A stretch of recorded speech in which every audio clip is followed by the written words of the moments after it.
I'm Laura Rutkowski from Radio Times. I've always been obsessed with how hit shows and films are made, so come with me as I leave the office and go access all areas.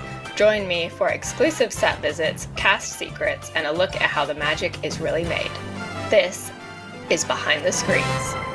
On this episode, I've been invited to join the cast and crew in Glasgow on set of the hugely popular BBC series Balamory. Can you believe that it has been 20 years since new episodes of Balamory were aired on CBeebies, all the way back in 2005? I was delighted to sit down with returning favourites, to meet some new faces for 2026, and to find out what's the story in Balamory, exclusively for Radio Times. I started off in the nursery asking Julie Wilson-Nimmo, who plays Miss Hooley, how she felt about returning to the series after such a long time away. The very first thing we shot, and it's the very first thing we shot on this one as well, was in Miss Hooley's house, sort of waving for the titles. And I was telling everybody that I remembered on the first day in this, and I got emotional, that my mum and my dad came to watch my wee boys in the pram just across the road. So that was lovely. That was like a full circle moment. And some of the kids who were kids in the outside scenes and all have obviously grown up and they all remembered us. And so all of that, all of those genuine connections are really emotional and lovely about it. And the laughing, they always laugh, and we got really soaked a lot the first time. I just remember going up there over the 4 years and getting absolutely drenched, and we still laughed, so that was good. It's just all the people that you meet, I think that's been the most special thing about Balamory. We're so lucky to have such lovely cast and crew on them both. It's really, really special. This is the love of Hooley's life, this nursery, and so of course she's still here, she still loves it. I think that's amazing, because so many women don't have children, and they are married to their jobs, and that's amazing, and they have the rest of their life to do other lovely things. But I'm surrounded by so many brilliant women who excel in their careers, so she loves this nursery, she lives for this nursery, she lives for the kids, and that's great. Next, it was off to the police station to speak to Andrew Agnew and Kim Sarkasy, who play PC Plum and Penny Pocket. I was excited to ask them how they found the process of getting back into character. It's taken a bit of getting used to it. It was a bit surreal when we first started out. Yeah. It was. I think although these characters have lived with us for such a long time, it has taken a bit of time to get back into it again, because, years have passed. When we're trying to find out who these characters are 20 odd years later, Yeah, because we're older now, we're just embracing all those things. Exactly. Yes. Yeah, but it's working. Yeah. I was nervous to begin with, excited that the programme was coming back. That was the first thing, because when we found out Balamory was coming back, whether we were going to be involved or not, the fact that kids were going to get to see this show again was really exciting. But then when we were asked to be involved, nervous. Yeah. It was a bit of a shock to start with, I think. I don't think I could have ever imagined Balamory coming back. A few years after we finished the original series, I was like, thought maybe they would come back for the odd special or something like that.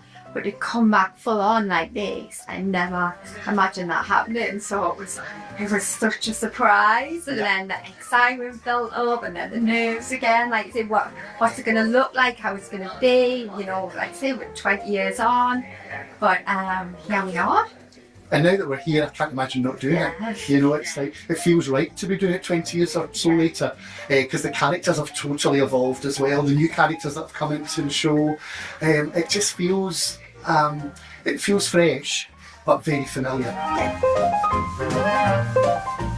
And I do remember we were filming, it was really early on, we were filming, somebody came up on Mull and asked me for directions, and I was like, I've no idea, I just came yesterday. Because I was dressed as a policeman, they totally thought I was like, I'm really sorry, can't help you. Next up, I was lucky enough to spend some time with one of Balamory's newest residents, Ava Potts, who is played by Danielle Jam. She's an inventor, like her father, Archie. She creates a lot of crazy, whimsical, fun, practical and not so practical things for the people in Balamory. Archie made a lot of amazing inventions in the original Balamory series, and now I am creating inventions of my own. I think that Ava's a lot more like into like machinery and like engineering and stuff like that, but still like uses yogurt pots and cardboard boxes and stuff like Archie did too, so it was a bit of a blend of like old and new. Ava's workshop is just a dream. I love like the planets that are above me hanging. She has musical instruments up on the wall because she loves music as well. All of her tools.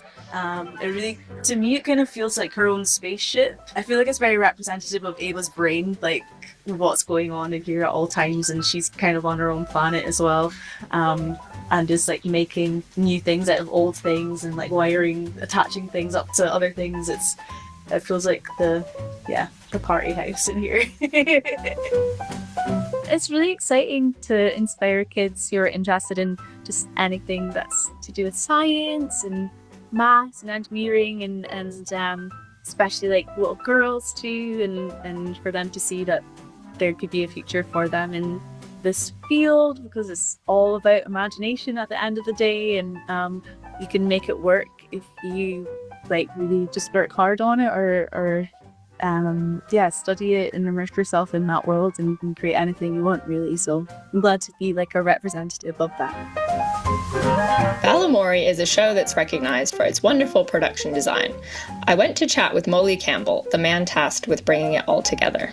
So you can see behind me I've got this mammoth blackboard.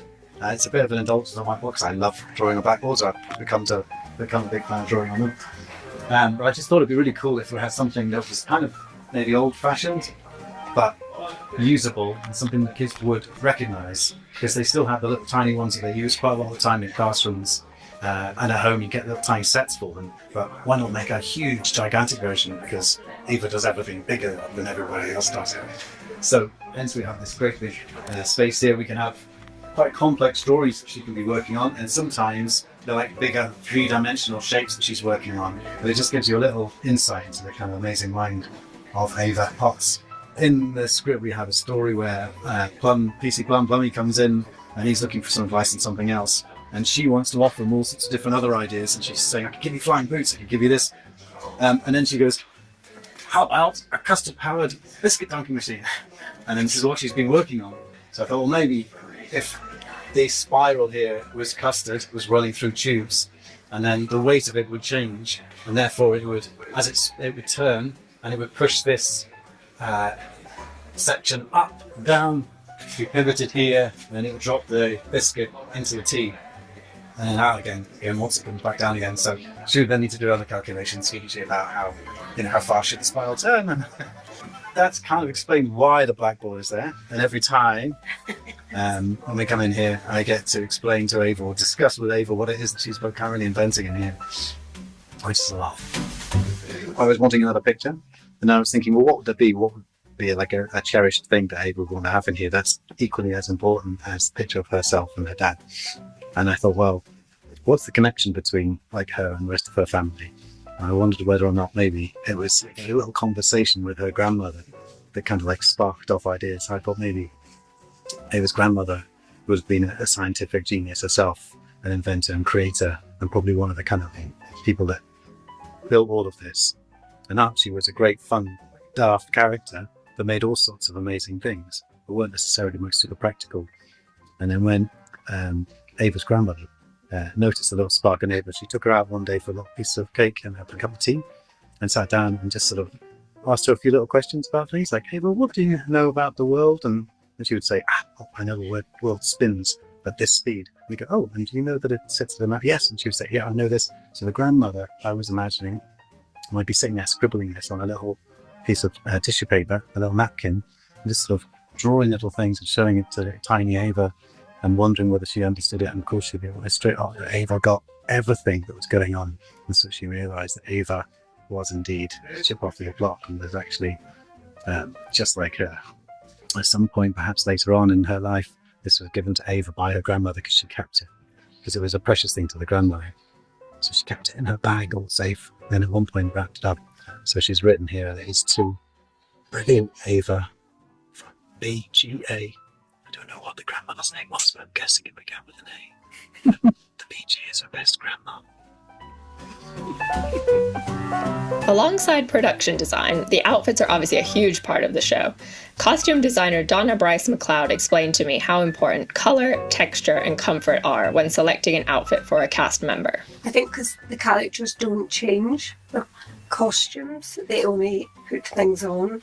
I think it's really important that there's lots of texture for the kids and, you know, anybody watching, you know. So she's in green, Miss Hilly's in green, but she's got a nice kind of blouse, and we've got a tank top, trousers, her jacket, which she doesn't always wear, and of course her hat and bag, and we've given her trainers. And we wanted her just to be able to kind of get down on the ground with the kids and make it a costume that's easy. And we worked with Julie a lot, making sure that she felt comfortable, because she's in it for almost 10 weeks every day, so it's really important that she feels, but also feels the character, you know. And yeah, I love working in colour, so it's, you know, it's my happy place working in colour.